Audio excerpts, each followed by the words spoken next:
7 फेरे। कीर्ति बस, मुझे नहीं चाहिए तुम्हारी हेल्प। मैं अपना रुमाल, अपनी घड़ी, अपना वॉलेट सब अपने आप ले सकता हूँ। तुम्हें बार बार मेरी सेक्रेटरी बनकर मेरे काम करने की कोई ज़रूरत नहीं है, प्लीज़।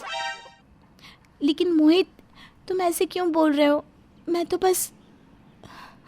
अच्छा ठीक है, सॉरी, बाय।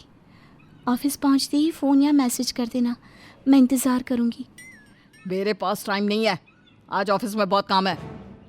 कीर्ति और मोहित की शादी के कुछ समय बाद पता चला कि कीर्ति माँ नहीं बन सकती और उन दोनों को संतान का सुख नहीं मिलने वाला है।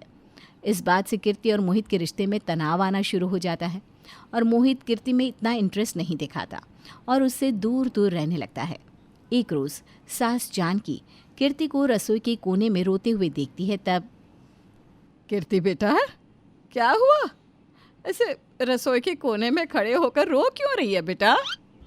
माँ जी, देखिए ना, जब से इन्हें पता चला कि मैं माँ नहीं बन सकती, मोहित मुझसे ठीक से बात भी नहीं करते, हमेशा इग्नोर करते रहते हैं। और तो और वो सोफे पे और मैं बेड पे ऐसे सोते हैं हम, एक ही छत के नीचे रहकर, एक ही कमरे में रहकर, कुछ तो दूर हो गए हम।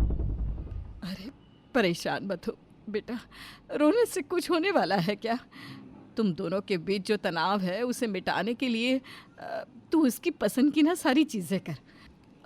देख, उसे ना खीर बहुत पसंद है, वो काजू बादाम किशमिश वाली खीर बहुत चाव से खाता है। उसके लिए वो बना, शायद उसका मन शांत हो जाए और वो खुश हो जाए। ठीक है माँ जी। कीर्ति मोहित के लिए ड्राई फ्रूट्स वाली खीर बनाती है और फिर जब रात में मोहित को वो परोसती है तब मोहित और गुस्सा हो जाता है। क्यों कर रही हो ये सब? मुझे नहीं खानी ये खीर वीर, ले जाओ इसे यहाँ से। माँ, आप मुझे खाना परोस दो, और अगर आपको भी नहीं परोसना तो कोई बात नहीं, बता दो, मैं बाहर से कुछ मंगवा लेता हूँ या फिर भूखा ही सो जाता हूँ। तभी मोहित के पिताजी हंसमुख कहते हैं, मोहित बेटा, क्या हुआ है? तू इतना परेशान सा क्यों रहने लगा है? किसी से ठीक से बात नहीं करता, क्या हो गया ऐसा बेटा? ऑफिस का कोई टेंशन है क्या, या कोई निजी बात? मोहित उदास होकर वहाँ से चला जाता है। लगता है बहू के माँ ना बनने के कारण मोहित को बहुत बुरा लग रहा है।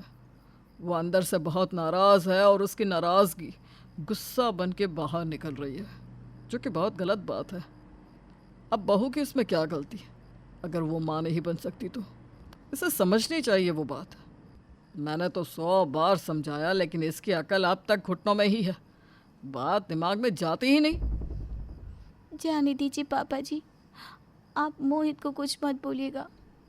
वो थोड़े दिन गुस्सा रहेंगे, फिर वापस ठीक हो जाएंगे, मैं जानती हूँ उन्हें।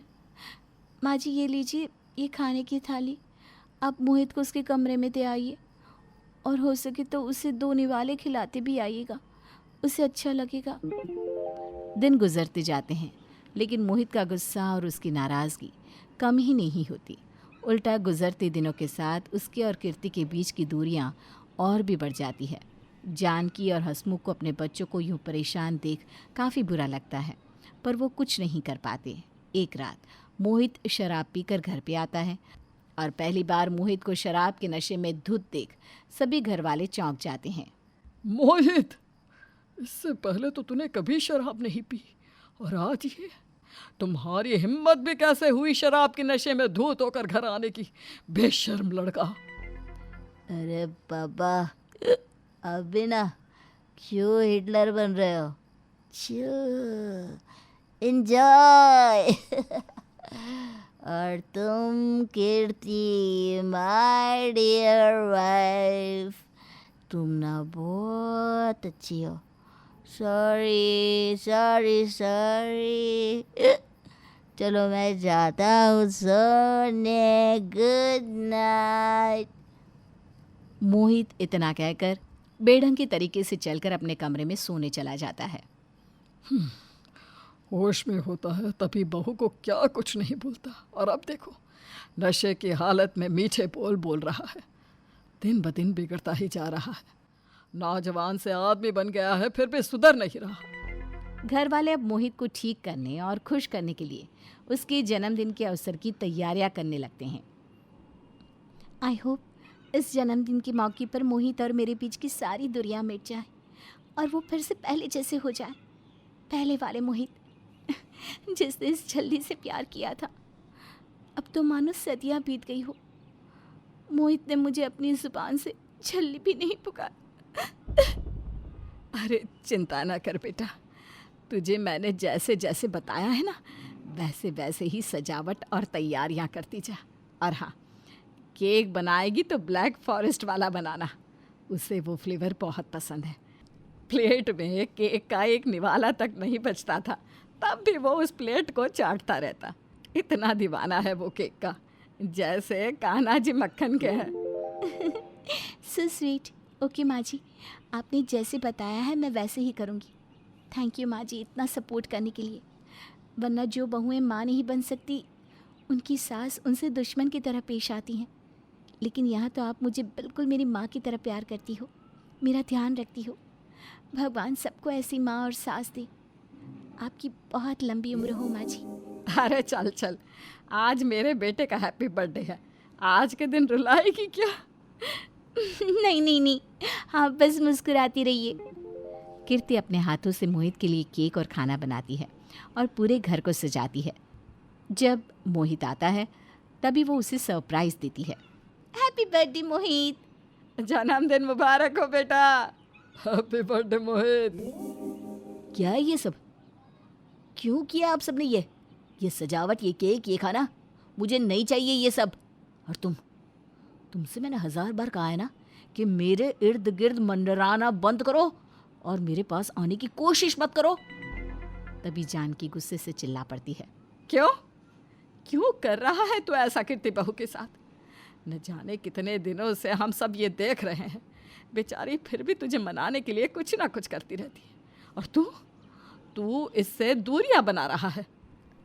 अरे शादी के 7 फेरे लेते वक्त तूने ये कहा था क्या कि अगर ये तुझे बच्चा नहीं दे सकती तो इसे छोड़ देगा? है बोल ना। इसकी खामोशी इस बात पर साफ मोहर लगा रही है कि ये भी मानता है कि यह गलत है। हसमुख और जानकी मोहित को सुना रहे होते हैं, तभी उसकी आंखों में आंसू आ जाते हैं। मुझे माफ़ कर दो माँ पापा, और सबसे ज़्यादा माफ़ी तो मुझे तुमसे मांगनी चाहिए कीर्ति। क्या हुआ मोहित? तुम रो क्यों रहे हो? दरअसल दोष तुम में नहीं, मुझ में। मैंने आप सबको रिपोर्ट्स बताई ही नहीं।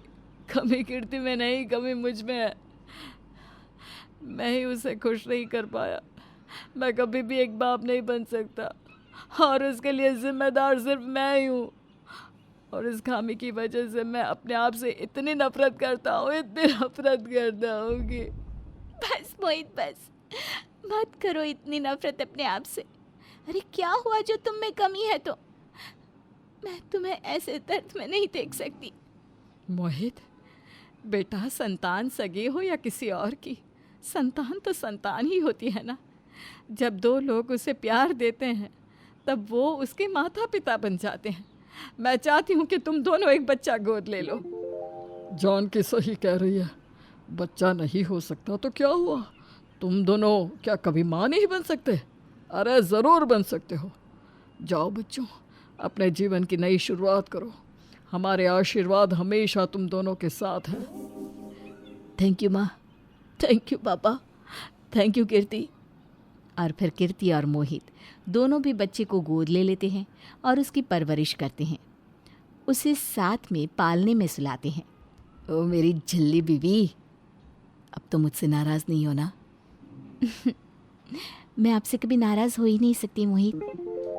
और इस तरह मोहित और कीर्ति के बीच की दूरियां भी खत्म हो जाती हैं और अब वो दोनों खुशी से अपने परिवार के साथ और नन्हे बेटे के साथ रहने लगते हैं।